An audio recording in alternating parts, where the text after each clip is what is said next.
Hello दोस्तों, एक बार फिर आपके अपने परिवार प्रत्युष विहार में स्वागत है। मैं क्लास 9th का ज्योमेट्री पोर्शन, ठीक है, लाइन और एंगल पढ़ा रहा था। अब मैं कुछ टॉपिक कंप्लीट कर दिया गया था। जैसे ज्योमेट्री का बेसिक में ज्योमेट्री क्या होता है, ज्योमेट्री का मतलब ज्योमेट्री का जब मैं क्लासिफिकेशन करेंगे हम लोग, मतलब क्लासिफिकेशन इसका विच्छेद करेंगे तो क्या होता है।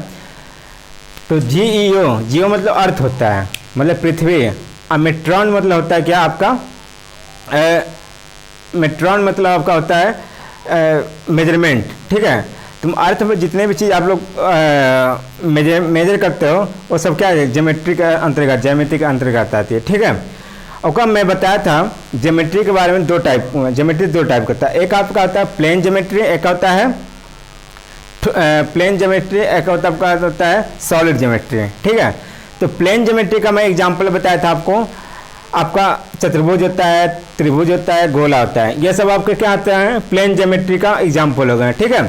और अगला हम लोग बात करते हैं ठोस ज्योमेट्री का। ठोस ज्योमेट्री का एग्जांपल मैं बताया था आपको, जितने भी आपका बेलन हो गया, शंख हो गया, ठीक है, गोला हो गया, ये सब जितने भी हो गए आपका सॉलिड ज्योमेट्री का एग्जांपल है गया, ठीक है, मेंसुरेशन में जो आप लोग पढ़ते हो। और देखिएगा जैसे अब प्लेन ज्योमेट्री में की बात हुई थी, तो इस थोड़ा मैं डायमेंशन की बात बताया था आप लोग को कि 0D फिगर क्या होता है, 2D, क्योंकि हम लोग इसके बारे में बात करने वाले थे। क्योंकि आप लोग प्लेन ज्योमेट्री में क्या होता है, जिसमें आपका जो 2D फिगर होते हैं, ठीक है, जो 2D फिगर होते हैं, मैं डायरेक्ट एग्जांपल में बताता। तो प्लेन ज्योमेट्री उसे बोलते हैं जो 2D फिगर होते हैं, ठीक है, उसे हम लोग क्या बोलते हैं, प्लेन ज्योमेट्री बोलते हैं। और जो 3D फिगर होते हैं उसे हम लोग क्या बोलते हैं, उसे हम लोग ठोस ज्योमेट्री बोलते हैं, ठीक है। अब आपका नेक्स्ट चीज़ बात करते हैं कि 2D figure, 3D figure, 0D figure, figure कितने टाइप होते हैं। तो आप लोग बेसिकली 0D फिगर के बारे में बताए थे, ठीक है, 0, 1D, 2D, 3D। तो 0D फिगर, तो 0D फिगर के 0D का एग्जांपल, ठीक है, मैं बताया था आपका जो आपका शून्य होता है, ये 0D का एग्जांपल होता है, ठीक है, जिसमें ऐसी आकृति जिसमें लंबाई, चौड़ाई, ऊंचाई कोई हमें ज्ञात नहीं होती है, ठीक है, कोई भी हमें बीमाएँ, कोई भी डायमेंशन में ज्ञात नहीं होती, उसे हमें क्या करते हैं, 0D फिगर करते हैं, ठीक है, जिसमें थिकनेस भी नहीं होती है। और अगला हम लोग बात किए थे 2D फिगर। तो 2D फिगर उसे बोलते हैं जिसमें लंबाई, चौड़ाई, ऊंचाई, 2D फिगर में क्या होता है, हमें लंबाई और चौड़ाई बस ज्ञात होती है। ऐसे फिगर को हम लोग क्या बोलते हैं, 2D फिगर बोलते हैं। जैसे चतुर्भुज हो गया आपका, और आयत हो गया, स्क्वायर हो गया, ये सब आपके क्या हो गया, आपका 2D फिगर हो गया, ठीक है। और अगला हम बात करते हैं 3D फिगर। 3D फिगर हम उसे कहते हैं जिसमें लंबाई, चौड़ाई, ऊंचाई तीनों में ज्ञात हो, लंबाई भी ज्ञात हो, ऊंचाई भी ज्ञात हो और चौड़ाई भी ज्ञात हो। ऐसे फिगर को हम क्या बोलते हैं, 3D फिगर बोलते हैं, ठीक है। तो इसका एग्जांपल हम लोग क्या घन आपकी बात कहते हैं, ठीक है, और आपका बेलन भी ले सकते हो। तो ये आपका 3D फिगर हो गया। और हम लोग लाइन एंगल में हम लोग बात करने जा रहे थे, किस चीज़ का बात किए थे, बिंदु के बारे में बात किए थे, रेखा के बारे में बात किए थे, और रेखाखंड के बारे में बात करते हैं, ठीक है। तो हम लोग बात किए थे बिंदु के बारे में हमें बताया सीखा। और अगला बताए थे हम लोग को रेखा हमको ऐसे, रेखा क्या होता है, यह बहुत सारे बिंदुओं का समुच्चय होता है, बहुत सारे बिंदुओं का समुच्चय होता है जिसे हम दोनों डायरेक्शन में बढ़ा सकते हैं, ठीक है, लेफ्ट साइड में भी, राइट हैंड साइड में, दोनों डायरेक्शन में बढ़ा सकते हैं। क्या होता है आपका रेखा होता है, इसमें कोई एंड पॉइंट नहीं होता है। और रेखा में बस लंबाई आपको ज्ञात है, ना इसमें मोटाई होती है ना चौड़ाई होती है, बस आपको लंबाई ज्ञात होती है, ठीक है। इसको हम लोग दोनों डायरेक्शन में हम लोग बढ़ा सकते हैं, ठीक है। और इसे हम कैसे डिनोट करते हैं, AB, ठीक है। और आपका रेखा हो गया, इसमें कोई इसमें हम आपको बताए थे रेखा में नो एंड पॉइंट बताए थे, मतलब कोई आपका एंड पॉइंट, मतलब आप या कभी आपका ये नहीं कि आपका फिक्स डिस्टेंस पता हो, ठीक है। और दूसरा हम लोग बात किए थे किरण के बारे में। किरण में क्या था आपका, इसमें आपका एक पॉइंट फिक्स होता है, एक पॉइंट आपका जहाँ तक मन को वहाँ तक बढ़ा सकते हो, ठीक है, एक पॉइंट आपका फिक्स होता है, ये आपका जहाँ तक मन को वहाँ तक आप लोग बढ़ा सकते हो, ठीक है। इसे हम लोग क्या बोलते थे, किरण बोलते थे। इसमें क्या आपका होता है, एक एंड पॉइंट होता है, ये आपका फिक्स होता है, मतलब इधर से आप लोग बढ़ा नहीं सकते हो, ठीक है, इधर से आपने केवल एक ही साइड से बढ़ते रहता है। इसका एग्जाम्पल मैं टार्च दिया था, ठीक है। टार्च हो गया, बल्ब का भी एग्जांपल दे सकते हो, क्योंकि बल्ब जब जलाओ तो एक ही तरफ से लाइट निकलता है, एक तरफ तो फिक्स रहता है ना, तो वह भी एग्जांपल दे सकते हो। इसमें क्या होता है, वन एंड पॉइंट होता है, वन एंड पॉइंट होता है, ठीक है। और अगला बात कहते हैं लाइन सेगमेंट। लाइन सेगमेंट मतलब आपका हो गया रेखाखंड। रेखाखंड में क्या होता है, ऐसी लाइन, ऐसी रेखा जिसके दोनों पॉइंट पे आपका फिक्स हो, ठीक है, दोनों पॉइंट फिक्स हो, जिसे और किरण को हम लोग रिप्रेजेंट करते हैं ए बी के ऊपर, ऐसे रिप्रेजेंट करते हैं, ठीक है। अब जो बिंदु था आपका, उसका मेन काम क्या होता है, लोकेशन, आपको दिशा दिखाने का काम होता है, उससे हम रिप्रेजेंट करते हैं किसी भी कैपिटल ए से, ठीक है। और आपको अब रेखाखंड में कैसे रिप्रेजेंट करते हैं, ए बी के ऊपर आप लोग कैसे बनाओगे, ऐसे, ये रेखाखंड का रिप्रेजेंटेशन हो गया। और तो जितने भी आपका बहुभुज बनते हैं, पॉलीगन बनते हैं, चाहे चतुर्भुज बन रहा है, चाहे कोण बन रहा है, जितने भी आपका बहुभुज बनते हैं, कोई भी आकृति बनती है, वो सब किससे बनते हैं, लाइन सेगमेंट से बनते हैं। ब्लैक बोर्ड भी बना है ना, तो लाइन सेगमेंट से ही बना है, ठीक है। तो उम्मीद करते हैं यहाँ तक समझ आएगा। और हम लोग कुछ प्रतिच्छेदी रेखा के बारे में बात किए थे, ठीक है, संगामी रेखा। तो अब नेक्स्ट टॉपिक हम लोग अगला चलते हैं, आगे का टॉपिक लंब रेखा मैं बता रहा था आप लोग को, तो इसके बारे में हम डिस्कशन करते हैं, ठीक है। तो हम लोग पिछले लेक्चर में हम लोग बात किए थे कि लंब रेखा के बारे में हम लोग डिस्कशन कर रहे थे। तो लंब रेखा कैसे करते हैं, ऐसी जब दो रेखाएं दूसरे को एकदम क्या 90 अंश पर समकोण बोला है ना, 90 अंश पर एक दूसरे को काटे हैं। तो जैसे मान ली कोई चीज़ है, ठीक है, कोई चीज़ आप सीधे नीचे से आप एक बार गिरा रहे हो, ठीक है, तो आप यहाँ से एक लाइन ड्रॉ करो और ऐसे ड्रॉ, मतलब सीधा गिरना चाहिए, ऐसे क्रॉस सीधा गिरे और ऐसे, तो एक दूसरे पर 90 अंश पर गिरे, समकोण पर गिरे, तो ऐसे रेखा को क्या करते हैं, ऐसे चीज़ को क्या करते हैं, रेखा को लंब रेखा कहते हैं। इसको हम लोग जैसे मान लीजिए क्या है, आपका सीधी लाइन है, सीधी लाइन पर क्या है, ए बी आपका लंब है, लंब डाला गया है।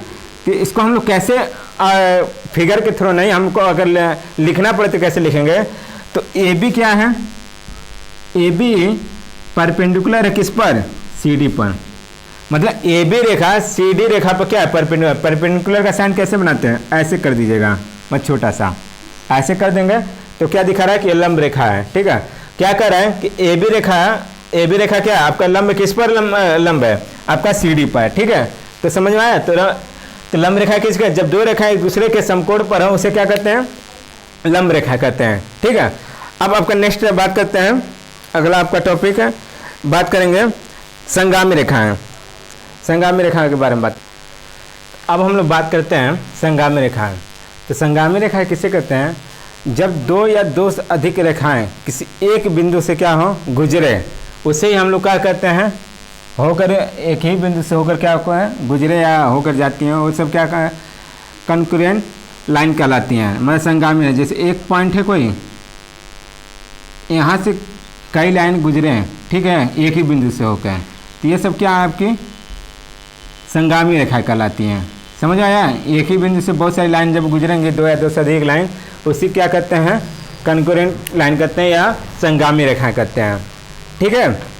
अब नेक्स्ट अगला बात करते हैं हम लोग कोप्लेनर किसे कहते हैं, जब रेखाएं क्या हों, वे रेखाएं जो एक ही सतह पर हों, उसे क्या बोलते हैं, कोप्लेनर, मतलब सतही रेखाएं कहते हैं। मतलब ऐसी रेखाएं जो एक ही सतह, एक ही प्लेन पर हों, उसे क्या कहेंगे, कोप्लेनर लाइन कहते हैं, ठीक है। अब हम कुछ इम्पॉर्टेंट नोट बिंदु लिखवा रहे हैं, उसको आप लोग लिख लीजिएगा, बहुत ज़रूरी चीज़ है। तो कुछ पॉइंट मैं बात कर रहा था, तो इसको आप लोग अच्छे से नोट कर लीजिएगा, ठीक है। तो देखिए पहला पॉइंट ये बोल रहा है, तीन या उससे अधिक बिंदु, तीन या उससे अधिक बिंदु जब एक ही रेखा में हों, तो उससे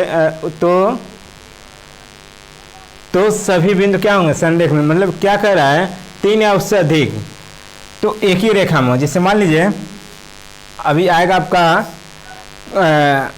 कोप्लेनर हो, तो उसमें हम बात करें, तो जैसे मान क्या बोला है, तीन या उससे अधिक बिंदु। जैसे मान लीजिए यह बिंदु हो गया, दो बिंदु, तीन बिंदु, चार बिंदु, ठीक है। यह बिंदु अगर एक ही रेखा में हैं, ABCD, ठीक है। तो ऐसे बिंदु को क्या बोलते हैं? संरेख बिंदु बोलते हैं, ठीक है। यानी बोला 3 या उससे अधिक बिंदु जब एक ही रेखा पर हो तो सभी बिंदु क्या होते हैं? संरेख बिंदु होते हैं। समझ आया? जैसे पूरे बिंदु थे एक ही लाइन पर, अगर यही ऐसे रहता, ऐसे रहता, ठीक है, PQRS इसका नाम दे दिए, तो क्या एक ही लाइन पर है? यह तो ऐसे जा रहा है, एक ही लाइन पर तो है नहीं। तो जब 3 या 3 से अधिक बिंदु, ठीक है, जब एक ही लाइन में हो उसे क्या बोलेंगे? संरेख बिंदु बोलते हैं, ठीक है। अब अगला पॉइंट यह आता है आपका, अगला सेकंड आपका पॉइंट बोल रहा है कि किन्हीं दो बिंदुओं से होकर केवल एक ही सरल रेखा खींची जा सकती है, ठीक है। जैसे मान लीजिए आपका यह पॉइंट है और यह पॉइंट है, ठीक है, 2 पॉइंट है आपका, इन दोनों, अब इसके बीच कितना लाइन खींचा जा सकता है? तो सिंपल है, इसको और इससे हम लोग मिला तो क्या एक ही तो रेखा खींचाएगा, ठीक है। कभी भी 2 बिंदु से आपका क्या एक ही रेखा खींचाएगा, ठीक है। 2 बिंदु से आपका हमेशा क्या होगा? कैसा भी आप खींच लीजिए, अगर हम ऐसा और ऐसा दे रहे हैं तो भी आपका एक ही रेखा खींचा जा रहा है। तो वही सेकंड पॉइंट है कि इन 2 बिंदुओं से होकर केवल एक ही सरल रेखा खींची जा सकती है, ठीक है, कंफर्म है। अब अगला तीसरा पॉइंट यह बोल रहा है 2 रेखाएं एक दूसरे को ज़्यादा से ज़्यादा एक ही बिंदु पर प्रच्छेदित कर सकते हैं, ठीक है। समझ में आया क्या कह रहा है? अगर कोई 2 रेखा है, ठीक है, अगर वो प्रच्छेदित होगा, मतलब कहीं अगर इंटरसेक्ट कर रही हैं, तो क्या वो एक ही बिंदु पर होगा। क्या कर रहा है? जब 2 रेखा एक दूसरे को ज़्यादा से ज़्यादा एक ही बिंदु पर प्रच्छेदित करेंगे, तो सिंपल है, कोई 2 बिंदु लीजिए, आप ऐसे लिए एक लाइन, इसका कैसे भी ऐसे ले लीजिए, तो क्या एक ही बिंदु पर तो कट कर रहा है। तो वही कह रहा है कि 2 रेखाएं एक दूसरे पर ज़्यादा से ज़्यादा एक ही पर प्रच्छेदित करेंगे। एक से 2 लाइन को कभी भी लीजिए, चाहे ऐसे कीजिए चाहे ऐसे कीजिए, हमेशा किसी एक ही पॉइंट पर आपको इंटरसेक्ट करेंगे, ठीक है। अब लास्ट पॉइंट है, क्या है? कह रहा है यदि 2 रेखाएं किसी तीसरी रेखा पर लंब हो, यदि एक कोई रेखा है, 2 रेखाएं हैं ऑलरेडी, 2, जैसे मान लीजिए M1 और M2 आपका 2 रेखाएं हैं, ठीक है, एक दूसरे से को कह रहा है ये 2 रेखाएं तीसरी रेखा पर लंब है, तो M1 M2 की 2 रेखाएं हैं और तीसरे पर क्या है? लंब, मतलब एकदम परपेंडिकुलर डाला गया हो, ठीक है, 90 एंगल, एकदम सीधा गिर। जैसे मान लीजिए आपका क्या है कि ये कॉपी है, एकदम परपेंडिकुलर, यह भी ऐसे गिरा और यह भी परपेंडिकुलर गिरेगा, ठीक है, दोनों को ऐसे छोड़ दिया और दोनों के यहाँ 90 डिग्री पर आगे गिरे, ठीक है। तो क्या कह रहा है? तीसरी रेखा पर लंब मतलब 90 अंश बनाए तो पहले वाली दोनों रेखाएं आपस में समांतर होंगे, मतलब M1 और M2 क्या होंगे? आपस में समांतर होंगे। मतलब क्या कर रहा है? M1 परपेंडिकुलर है किस पर? AB पर, तथा M2 परपेंडिकुलर है किस पर? M2 मतलब M2 जो लाइन है, ठीक है, AB, ये दोनों रेखाएं एक दूसरे पर, दोनों लाइन अगर एक ही लाइन पर परपेंडिकुलर मतलब हैं, तो क्या इससे हमारा तथ्य निकलता है? अगर दोनों परपेंडिकुलर हैं तो M1 और M2 आपस में क्या होंगे? पैरेलल होंगे, समानांतर होंगे, ठीक है, यह हमारा कंक्लूजन निकलता है। तो समझ में आया? तो अगला हम बात करते हैं आपका, अगला हम लोग बात करते हैं नेक्स्ट, इसके अगला पॉइंट की बात करते हैं। यहाँ तक समझ में आया ना ये वाला कि जब कोई एक रेखा है, इस पर 2 लाइन एकदम परपेंडिकुलर 90 अंश पर 2 लाइन आपस सीधा आके गिरती हैं, तो क्या जो दोनों ये लाइन 90 अंश पर आके गिर रही हैं दोनों एक दूसरे के, तो क्या हो रही है? ये दोनों आपस में समांतर है। तो मतलब यह और यह 90 अंश पर गिरा है, तो ये दोनों लाइन एक दूसरे क्या है? समांतर है, ठीक है। अब नेक्स्ट वाला टॉपिक चल रहे हैं। अब आपका 5वां पॉइंट है कि एक कोई सरल रेखा है, ठीक है, एक सरल रेखा अनंत संख्या में बिंदु होते हैं। मतलब जब हम रेखा की परिभाषा हम लोग बताए थे, तो क्या बताए थे कि जो आपका लाइन है वो क्या है? बिंदुओं का समुच्चय होता है। बिंदुओं का समुच्चय मतलब बहुत सारे जब बहुत सारे बिंदु एक बहुत सारी पास जब रहती हैं तो क्या है? एक लाइन का निर्माण होता है, एक रेखा का निर्माण होता है, ठीक है। तो वही कह रहा है कि एक कोई अगर रेखा खींचा हुआ है, सरल रेखा खींचा हुआ है, तो इस पर क्या होगा, अनंत संख्या में बिंदु होते हैं। ठीक है, तो मैं आपको स्टार्टिंग में बताया था कि जब आपका रेखा है, कोई रेखा होता है, वो क्या है, बिंदु का समुच्चय होता है। और किसी भी रेखा को जब बिंदु को बहुत सारे हम पास पास कर दें, एकदम पास पास, इसके पीछे गैप ना दिखाए, तो क्या आपका रेखा का निर्माण होगा। तो यही आपका 5वां पॉइंट है कि एक सरल रेखा पर अनंत संख्या में बिंदु होते हैं। ठीक है, अगला 6वां पॉइंट यह है कि किसी एक बिंदु से होकर अनंत संख्या में सरल रेखाएं खींची जाती हैं। सिंपल है, अगर मान लीजिए इसको हम एक बिंदु ले रहे हैं, अब देखिए कितना लाइन खिंचा रहा है। अब जितना आप खींच सको आपके ऊपर डिपेंड करता है, कितना आप ये पूरा संख्या भर दो, तो जितना आप खींच सको उतना आपका क्या है, इस बिंदु से इनफाइनाइट, जितना आप गिन नहीं सकते हो, जितना आप हो सके उतना आप खींच लो। तो मतलब कहने का यह है कि किसी एक बिंदु से आप इनफाइनाइट संख्या में सरल रेखा खींच सकते हो। ठीक है, और जो मैं आपका जो यूट्यूब में है प्रतिष्ठा के ग्रुप में जो ये 9th का 9वीं का रेखा कोड चैप्टर चल रहा है, तो जरूर नहीं किया 9th वाले को, मैं एकदम इसको बेसिक से शुरू किया हूँ। तो क्लास 5 से लगाया, जो क्लास 5 या 4 में लाइन रेखा और कोड के बारे में, बिंदु के बारे में स्टार्ट होता है, तो मैं बेसिक से चल रहा हूँ, एकदम बेसिक से। तो किसी क्लास के बच्चे इसको देख सकते हैं, इस पूरे लेक्चर को। तो मैं एकदम बेसिक से उसको शुरू किया, ज्योमेट्री क्या चीज़ होती है, ज्योमेट्री कितने टाइप का, 2D फिगर क्या होता है, लाइन रेखा के बारे में। आज जितने आपका रेखा आप लोग जानते हो, लंब रेखा, अब मैं एक एक चीज़ बता रहा हूँ कि एक एक सिंबल के बारे में बता रहा हूँ कि परपेंडिकुलर का सिंबल कैसे होता है, समानांतर का सिंबल कैसे होता है। मैं एक एक चीज़ आपको बहुत अच्छे से क्लियर करके करा रहा हूँ। ठीक है, तो आप लोग ये जरूर नहीं कि केवल 9th वाले, किसी क्लास के भी बच्चे, क्लास 10 तक के बच्चे इसको आराम से एक एक चीज़ देख सकते हैं। इसमें बहुत मैं बेसिक तरीके से करा रहा हूँ, एक एक चीज़ ज्योमेट्री का बहुत अच्छे तरीके से कराऊंगा। ठीक है, एक एक चीज़।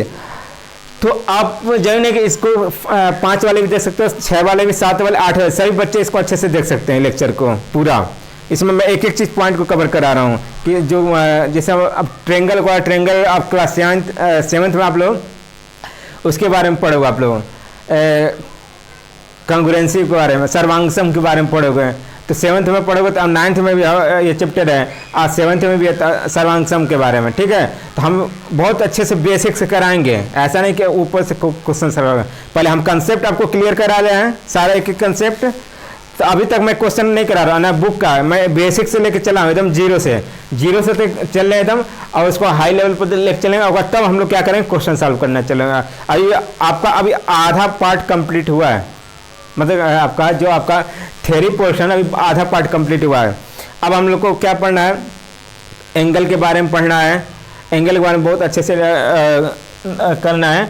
और एंगल जैसे मान लीजिए आपका क्या है, जब आप एंगल कोई बनाते हो तो किससे एंगल बनता है, तो कोई भी एंगल आपका बनता है रे से बनता है, मतलब किरण से ही बनता है। ठीक है, क्योंकि एक पॉइंट आपका फिक्स होता है, और ये क्या होता है, और इसमें क्या होता है, वर्टेक्स होता है। एक एंगल को बनाने के लिए क्या क्या जरूरत पड़ेगी, इसके बारे में बहुत हम लोग बेसिक से कर रहे हैं। तो इसलिए जरूरी नहीं कि केवल आप क्लास 9th के बच्चे देखें। ठीक है, क्लास 5 वाले देख सकते हैं, 6 वाले भी देख सकते हैं, 7th वाले भी, 8 वाले भी, 9th सबको देखो इस लेक्चर को। मैं बेसिक से इसलिए करा रहा हूँ।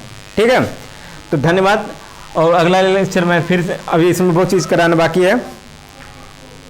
तो हम लोग बात क्या कर रहे थे, कोड की, एंगल की। तो एंगल में क्या है, पहला आपका पहले डेफिनेशन क्या लिखा हुआ है, the figure formed by 2 lines extend from the same point.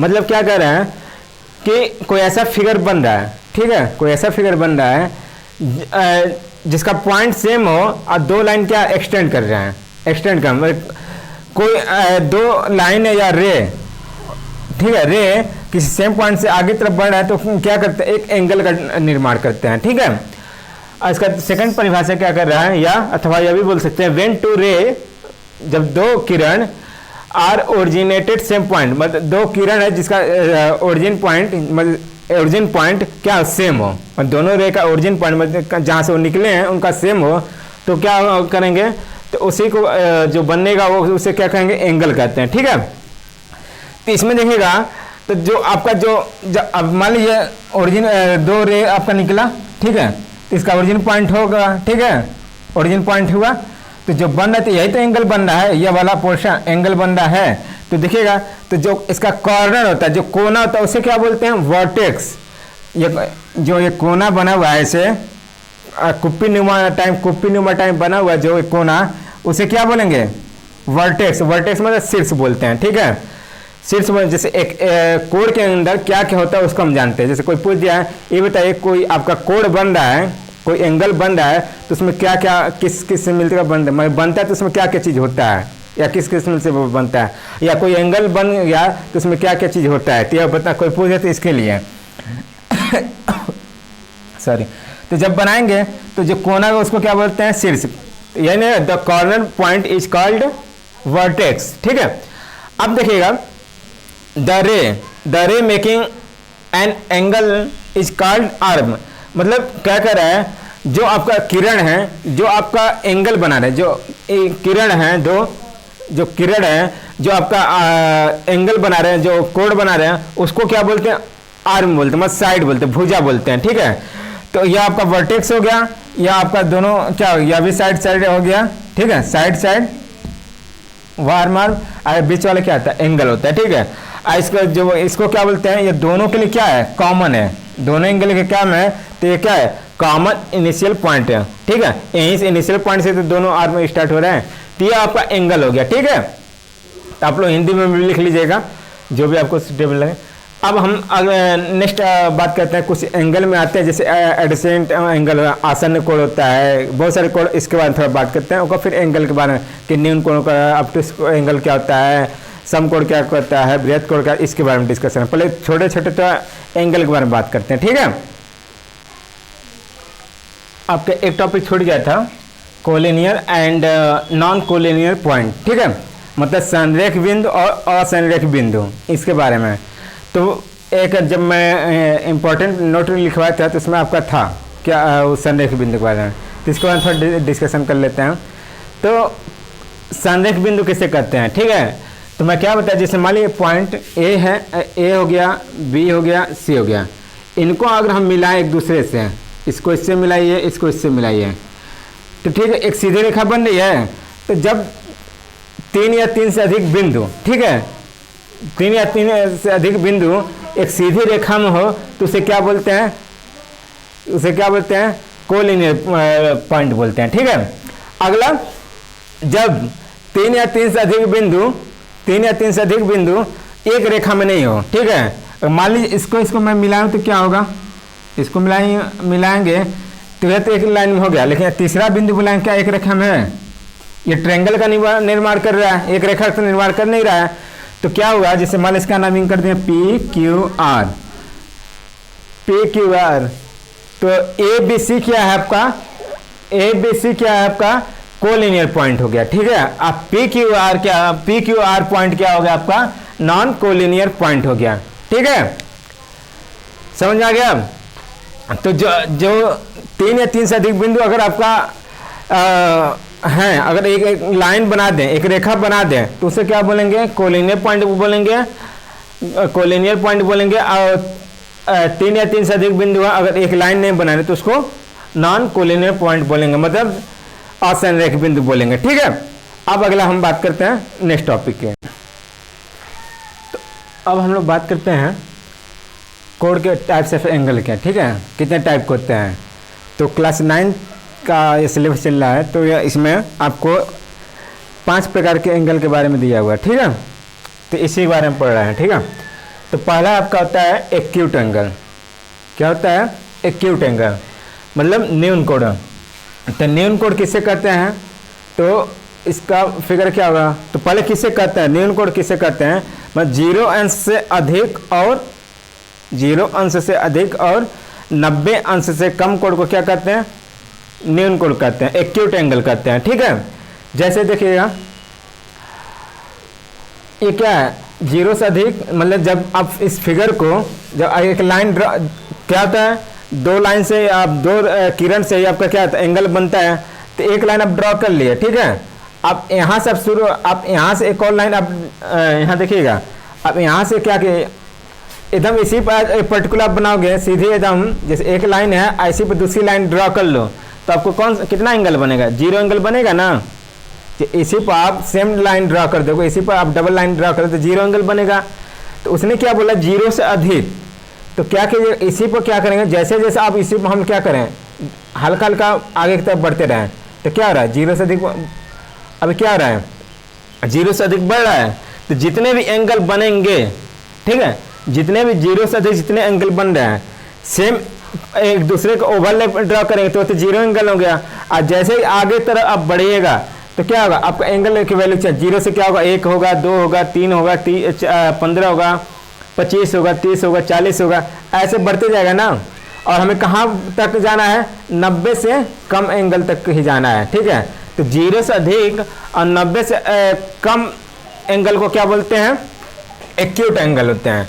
और क्या होता है एक्यूट एंगल के बारे में, क्या यहाँ लिखा है, एक्यूट स्टार्ट विथ ए, मतलब क्या होता है, एक्यूट एंगल की स्टार्टिंग ए जो यह है ना, यहीं से शुरू हो जाती है। जैसे मैं बताया था ना कि अगर इसको ओवरलैप करिएगा तो क्या होगा, यह आपका जीरो एंस होगा। और जैसे जो आपका लाइन है ए, यहाँ से जैसे आप आगे की तरफ बढ़िएगा तो ए से नहीं स्टार्ट हो जाएगा आपका एक्यूट एंगल। तो जैसे ये आगे की तरफ हम बढ़ते जाएंगे तो आपका हो जाएगा। तो जीरो से अधिक और 90 अंश से अधिक एंगल को क्या कहेंगे, एक्यूट एंगल। ऐसे भी लिख सकते थे आप लोग, क्या, जीरो एंगल एक्यूट। एक्यूट मतलब क्या, न्यून कोण। जीरो से अधिक और क्या लिख देंगे, एक्यूट, एक्यूट एंगल। क्या मतलब, क्या कर रहा है, जीरो से अधिक और 90 से अधिक कम एंगल को क्या करेंगे, एक्यूट एंगल करते हैं। ऐसे भी लिख सकते थे हम लोग, अगर या आप ए ओ बी नहीं लिखना चाहते हो, ठीक है। तो आपके एग्जाम्पल इसके क्या क्या दे सकते हो, 15 दे सकते हो, 30 दे सकते हो, 45 दे सकते हो, 60 दे सकते हो, ठीक है। इसके ऊपर आप बना लीजिएगा, ठीक है, डिग्री से साइन। उसके बाद मतलब आप 89 तक जा सकते हो, मतलब आपका मिनिमम 1 होगा, ठीक है, जीरो से अधिक बोला है। तो एक्यूट एंगल की मिनिमम वैल्यू क्या होगा, 1 एंगल होगा, और सबसे अधिक वैल्यू क्या होगा, 89 होगा, ठीक है। तो 1 से शुरू होगा और 89 तक जाएगा। तो एक्यूट एंगल की वैल्यू कहाँ से कहाँ तक जाएगी, 1 डिग्री से शुरू होकर 89 तक होगा, और इसी के बीच की वैल्यू को क्या बोलते हैं, एक्यूट एंगल बोलते हैं। तो सबसे इंपॉर्टेंट चीज़ है कि सबसे छोटा एक्यूट एंगल क्या होगा, तो 1 आप बोल दीजिएगा, और सबसे बड़ा क्या होगा, 89 होगा, ठीक है। अब हम बात करते हैं सेकेंड, आपका ऑब्टूस एंगल। ऑब्टूस एंगल क्या होता है, तो ऑब्टूस से पहले आप इसको समझिए, राइट एंगल की बात करते हैं। राइट एंगल मतलब समकोण, समकोण। तो इससे क्या करते हैं, 90 अंश से कम, 90 अंश के एंगल को क्या बोलते हैं, 90 अंश के एंगल को क्या बोलते हैं, जो एकदम सीधा बने, 90 अंश का बने, क्या जो लंब रेखा की बात किए थे उसी पर बेस्ड है। तो देखिएगा एकदम सीधा इस पर आके परपेंडिकुलर गिर जाते, क्या 90 एंगल बना है। तो 90 अंश के कोण को क्या बोलते हैं, राइट एंगल बोलते हैं, समकोण बोलते हैं, ठीक है। अब देखिए ऑब्टूस एंगल, अधिक कोण, इसमें क्या होता है, अधिक कोण में अब न्यून कोण की बात की है, वो क्या था, जीरो से अधिक था, 90 से कम था। और जब 90 अंश की वैल्यू थी एकदम एग्जैक्ट 90 अंश हुआ था तो आपका समकोण हो गया था। अब 90 से अधिक और 180 से पहले, 90 से अधिक, 90 से ऊपर जाइए और 180 से पहले, तो ऐसे कोण को क्या बोलते हैं हम, ऑब्टूस एंगल, अधिक कोण बोलते हैं, ठीक है। 90 से अधिक और 180 से कम कोण को क्या बोलते हैं, क्या बोलेंगे। तो इसकी वैल्यू कहाँ से शुरू हो जाती है, जैसे यहाँ लिखा हुआ था, इसकी स्टार्टिंग एक्यूट स्टार्ट विथ ए से, यहाँ ए से शुरू होता है, लेकिन इसका ए से नहीं शुरू होगा, यह 90 से ऊपर की वैल्यू से शुरू होगा, ठीक है। यह सब पूरा आपका एक्यूट बनेगा, समझ में आया, यहाँ से आपका शुरू होगा इसका। तो देखिएगा एक्यूट एंगल की सबसे छोटी वैल्यू क्या होगी, एक्यूट अधिक कोण की सबसे छोटी वैल्यू क्या होगी, तो 91 से शुरू हो जाएगा, 91 से शुरू हो जाएगा और कहाँ तक जाएगा, 179 तक जाएगा, ठीक है। तो सब पूछिए अधिक कोण में सबसे अधिक वैल्यू क्या होता है, तो 179 होगा और सबसे छोटा वैल्यू 91 हो जाता है, ठीक है। इसको इसके फॉर्म में लिखना हो तो क्या ऐसे लिख सकते हो, 90 इंटू अधिक कोण, अधिक कोण ग्रेटर लेस देन 180, ठीक है। तो ऐसे भी लिख सकते थे, समझ में आया। मतलब 90 कभी आप बना ऐसे बना दिए, अगर ऐसे बनाते नहीं होगा, ये तो निम्न कोण हो जाएगा। ऐसे बस सीधा रेखा का ड्रा कर तो भी नहीं होगा। इसके बाद 90 अंश के बाद कोई भी एंगल बना दिया, कहाँ तक, इसके ऊपर ओवरलैप ना हो, मतलब यहाँ तक भी जाएगा तो भी आपका चलेगा। 179 तक जाएगा तो आपका यह एक्यूट एंगल होगा, अधिक कोण होगा। तो सबसे छोटा क्या होता है, 91 होता है, और 179 होता है, ठीक है। ये अधिक कोण हो गया। इसके बीच आप इसके एग्जाम्पल क्या लिख सकते हो आप लोग, 100 लिख सकते हो, 110 लिख सकते हो, 150 लिख सकते हो, 130 लिख सकते हो, और क्या लिख सकते हो आप लोग 160। ये सब आपका एब्ट्यूस एंगल के एग्जाम्पल हो गया, ठीक है। अब हम लोग बात करते हैं स्ट्रेट लाइन, मतलब सरल कोण के बारे में। तो जैसे आपका राइट एंगल था, तो 90 अंश के कोण को क्या कर रहे थे आप लोग, समकोण कह रहे थे। तो ऐसे सेम एक स्ट्रेट लाइन हो, स्ट्रेट लाइन सीधी रेखा हो, तो उस पर जो एंगल बनता है उसे हम क्या बोलेंगे, उस एंगल को क्या, जैसे आपका ये स्ट्रेट लाइन खींचा हुआ है, स्ट्रेट लाइन, इसके ऊपर आप जब आप लंगड़ा प्रकार लीजिएगा, ऐसे ड्रॉ कीजिएगा, एक चाप कीजिएगा, तो क्या है टोटल अब क्या होता है, एक सिंपल है कि स्ट्रेट लाइन पर आपका एक सीधी रेखा पर 180 अंश बनता है, ठीक है। तो यह क्या होगा, angle A O B equal to 180 अंश, समझ में आया। Angle A O B equal to 180 अंश। अब देखिएगा, अब रिफ्लेक्स एंगल क्या होता है, रिफ्लेक्स मतलब प्रतिवर्ती कोण क्या होता है, 180 से अधिक 360 अंश से कम कोण को क्या बोलते हैं, प्रतिवर्ती कोण कहते हैं, ठीक है। प्रतिवर्ती कोण कहते हैं ए बी, ठीक है।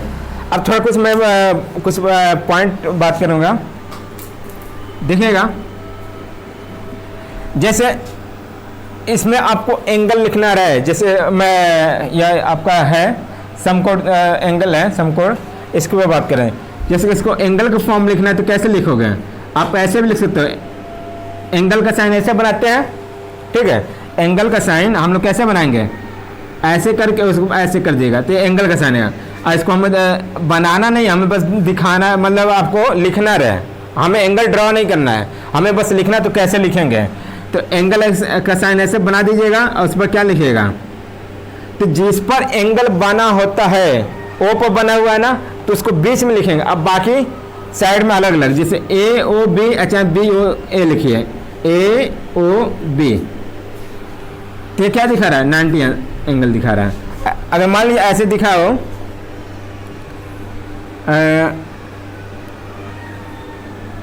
पी क्यू आर, तो इसको कैसे लिखोगे, एंगल का साइन ऐसे बनाइएगा, पी क्यू आर ऐसे चाहे लिखिए, चाहे आप एंगल का साइन बनाकर आर क्यू पी लिखिए। मतलब जिस पर आप एंगल बनेगा, जिस पर एंगल बनेगा उस पर हम लोग क्या करेंगे, जिस पर एंगल आपकी बनेगी उसको हम बीच में लिखेंगे। जैसे मान लीजिए एक ट्रायंगल बना के मैं आपको समझाता हूँ, अगर नहीं समझ आए, एक ट्रायंगल बनाइए, उस पर हम आपको समझा रहे हैं। जैसे आप एक ट्रायंगल बना दिए, ठीक है, और ए बी सी लिख दिए, ठीक है।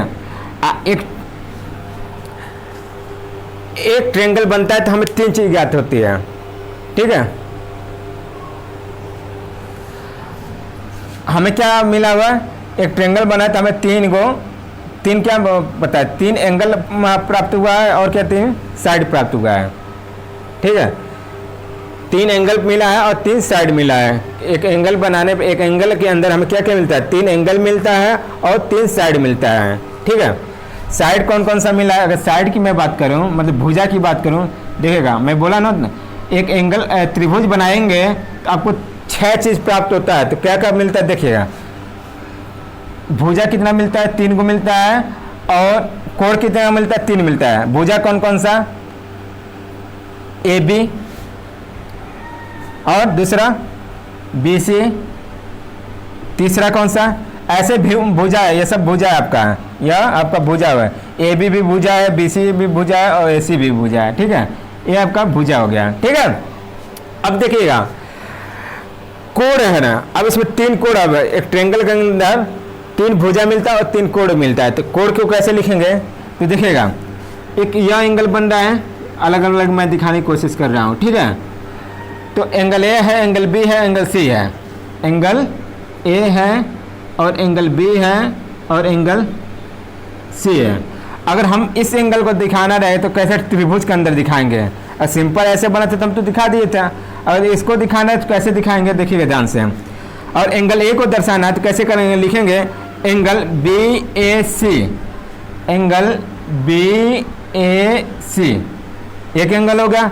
अब सी को दर्शाना रहे तो ए बी सी, मतलब जो एंगल, जिस एंगल को हमें दिखाना उसको बीच में लिखेंगे, अब बाकी इसके साइड में 2 अलग अलग वैल्यू लिख देंगे। तो सी को दिखाना है ना, तो ए बी को बाहर मान लिख दीजिए, ठीक है, और सी को क्या कर दीजिए, बीच में कर दीजिए। समझ आया। अब तीसरा एंगल क्या है, तो इसको लिखेंगे एंगल ए बी सी, कैसे भी लिख दीजिए, अगर सी बी ए करते तो भी आपका सही रहता है, ठीक है। समझ आया। तो ऐसा हम एंगल लिखते हैं। उम्मीद करते हैं समझ में आया गया होगा। और अगला इसकी कुछ प्रॉपर्टी, इसको हम लोग नेक्स्ट लेक्चर में डिस्कशन करेंगे। और इसको अच्छे से आप लोग नोट्स बना लीजिए और आप लोग इसको रिवीजन करते रहिए बुक लेकर। अब रियल पब्लिकेशन की बुक से हम पढ़ा रहे हैं, इसको आप लोग लेकर पढ़ना शुरू कर दीजिए, क्लास 9th वाले, और क्लास 10th वाले भी को होमवर्क दिया गया तो वो भी कंप्लीट कर लीजिएगा आप लोग, ठीक है। और आप लोग यहाँ तक कंप्लीट करिए, जितना अच्छे से पढ़ा उसको नोट्स बना लीजिएगा। और आप लोग खुद से ट्राई कीजिए, क्वेश्चन ट्राई कीजिए, ज़्यादा टफ नहीं है।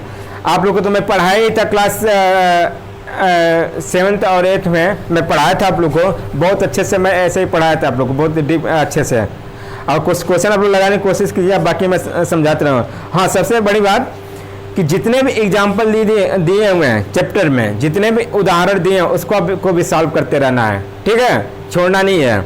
अब बाकी एक्सरसाइज मैं कराते रहूँगा, और जो भी उदाहरण भी आपको समझ में ना आए तो उसको हमसे पूछ लीजिए, ठीक है।